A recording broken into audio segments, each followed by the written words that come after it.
Hey book buddies, it is Wednesday, October 25th. It is day 4 of the autumn readathon, and because this vlog has become a bit of a tour of my daily life in London as well, I thought I would show you some of the sights. And so this is a little tourist tip for you. If you ever come to London and you want to see a good view of St. Paul's and over the entirety of London, there's a shopping centre next to St. Paul's called One New Change, and if you go to the 6th floor of that building, you can do that for free. You can see this great view of the whole city, so not only St. Paul's but the Gherkin and the Shard, and so that's a good thing to do. So I started today. If you've been watched the first part of my vlog, you'll have seen of what I've read so far, and that I also started See What I've Done by Sarah Schmidt, about the story about Lizzie Borden. And I'm finding that story really interesting. It's like gripping and a bit gory right away. It has that sort of Halloween spook factor that the autumn readathon sort of necessarily brings along. But I'm feeling a bit fickle today, and I want to switch from that to reading The Revolution of the Moon, another book on my TBR list.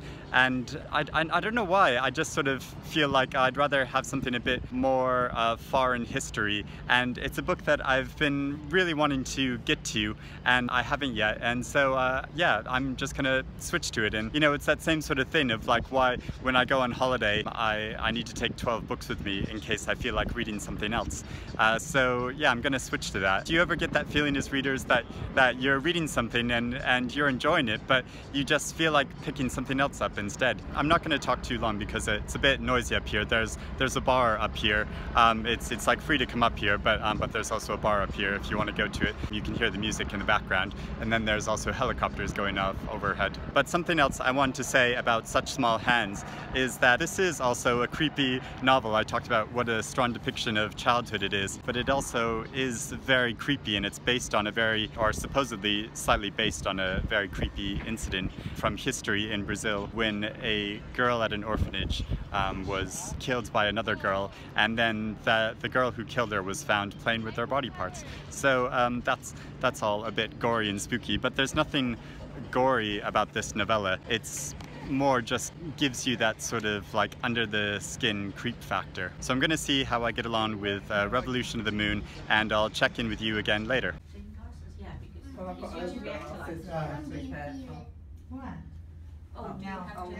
It is Wednesday evening, and I just have to say really quickly how much I'm enjoying The Revolution of the Moon. It is so funny and pleasurable to read about the way he writes about this court in the late 1600s in Sicily, and this very corrupt court that's very bureaucratic, and the way that the different figures that head that court just sort of hoard all the power to themselves, and how the figure of Donna Eleonora, who is the wife of the viceroy, she just sort of hovers in the background as this spectral presence, and you just know that she's going to have this big influence in the upcoming days.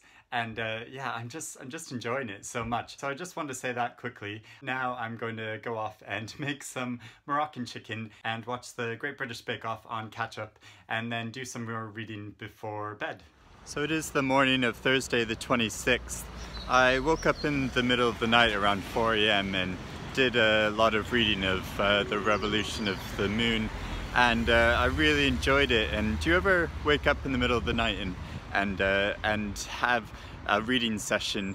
I mean, it seems so peaceful and wonderful. You're just alone, all by yourself reading, and then you finally get back to sleep, and then you wake up and it's all awful because now you have to go to work. I have to open my office this morning, so I had to get up early, and all I want to do is sleep some more because I'm tired. And yeah, don't worry, everything should be okay now. I've got a green tea latte for Herrick, vegetable gyoza, pink lemonade, and lunchtime reading. Did you know that for much of the 1600s, Sicily was under the rule of the Spanish king? I just always assumed that for most of recent history, and by recent I mean the past 500 years or so, Sicily had either been an independent state or under Italian rule. Yeah, that's something that this novel has taught me. Historical novels teach you things about history.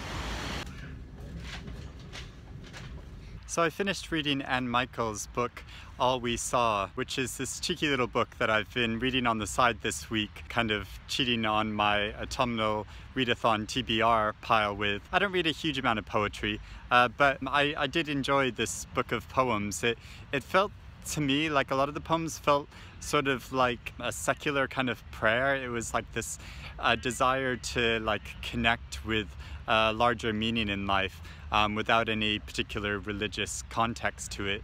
And I found that really touching and moving. And she has a particularly beautiful way of describing how the immensity of emotion that you can feel sometimes can like spill out into nature.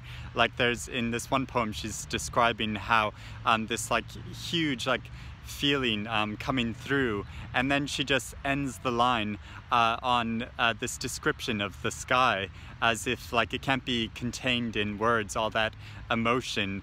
You just have to like look at the sky to see what she's feeling, and that just came across really beautifully. So yeah, I thought this was like a lovely book and a nice little thing to have on the side. Just look at the time.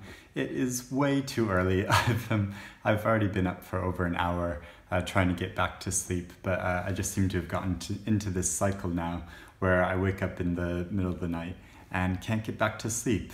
Does that ever happen to you? It's really tough to break out of that cycle once it starts happening. But I'll read some more and see if I can lull myself back to sleep. I've been really enjoying this, and it's sort of exciting knowing that I might finish it now, but I know it's going to be painful in the morning. So it's the morning of Friday the 27th. Unsurprisingly, I'm running late for work because I woke up in the middle of the night and I was reading for a while. I had to get back to sleep for a while, and then this morning I did actually finally finish The Revolution of the Moon, and I loved it. It's such a great story of where the author just took this detail. Oh, I'm gonna be hit by a truck. From this detail from history of this woman who ruled in Sicily as viceroy for only 28 days, and makes a whole novel out of it. And there's really only scant detail that exists about her actual reign and what happened during her reign, but it does detail how she tried to reform changes for the working class and for women, and to persecute corrupt members of officials. And yeah, and this plays out in the story where you mostly get the perspective of the officials as they're sort of scrambling to maintain their power, and this is done so effectively because it really, you see how horribly the poor are treated and how women are treated. Like even when she just takes office, he recounts how men go home and beat their wives because of this outrage that a woman would assume some sort of power. And so I found it particularly effective thinking about having been reading the Decameron recently, which depicts Italy in a sort of similar time period, and also depicts some of the same events of women being treated horribly.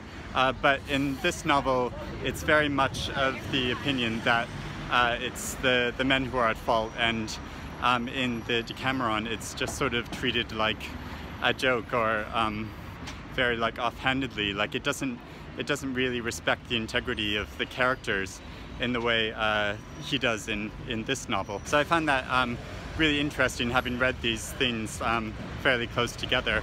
And yeah, I'm excited to get back to See What I've Done, which I'd already started, and read more about the fictional life of Lizzie Borden.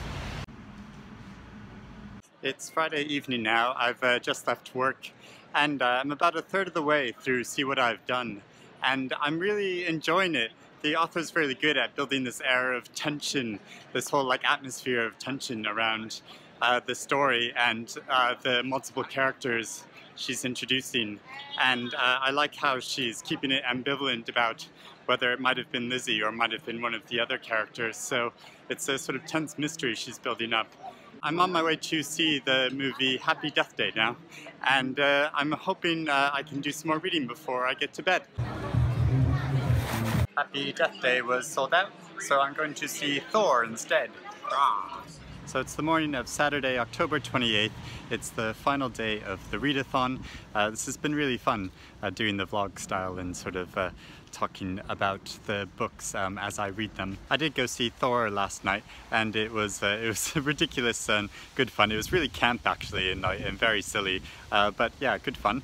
And this morning I've been reading more of See What I've Done, and I'm enjoying the way that she's building this family dynamic, this complicated family dynamic, and especially the animosity between Lizzie and her sister. So I'm interested to see how that'll play out. But at the moment I'm off to get some ingredients because I'm going to make a grasshopper pie for some friends who are coming over this weekend. That'll be green, and so it'll sort of fit with the Halloween weekend. And but I should get some more reading time in this afternoon. I hope I can finish the novel today, and then I'll have ticked off, I think that'll be 5 books for my readathon list, and I won't have gotten to all of the ones I wanted to, but you know, that's a good amount for a week.